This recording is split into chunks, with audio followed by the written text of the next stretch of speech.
Pemirsa, Sekretaris Daerah Aceh Bustami Hamzah bersama Kepala Dinas Komunikasi dan Informasi Persandian Provinsi Aceh Marwan Nusuf menyambut kedatangan Wakil Menteri Komunikasi dan Informatika RI Nezar Patria di ruang VIP Bandara Sultan Iskandar Muda, Blang Bintang pada Rabu 25 Oktober 2023.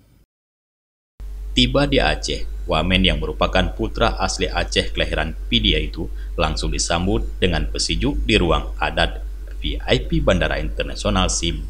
Prosesi pesiju dilakukan oleh Ketua Majelis Adat Aceh Tengku Yusdedi. Selain Sekda, sejumlah pejabat turut menjemput wamen Kominfo RI, di antaranya Rektor Unsiah Profesor Marwan, Rektor Universitas Muhammadiyah Aceh Dr. Aslam Nur.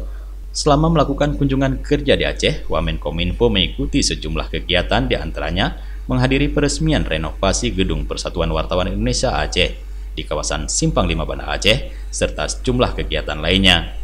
Dalam kesempatan tersebut, Nezar Patria mengungkapkan beberapa hal terkait upaya menangkal hoaks, terutama di tahun politik jelang pemilihan umum Presiden dan Wakil Presiden. Menurut Nezar, selama ini Kementerian Kominfo sudah melakukan deteksi dini terkait dengan penyebaran hoaks di seluruh platform media.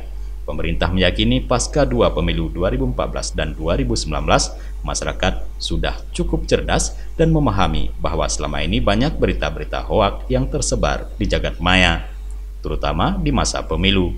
Oleh karena itu, selama ini Kementerian Kominfo fokus mendorong media-media untuk selalu menjunjung good journalist untuk mencegah dan menangkal information disorder yang disebabkan oleh hoaks dan ujaran kebencian yang selama ini menyebar begitu bebas di dunia maya.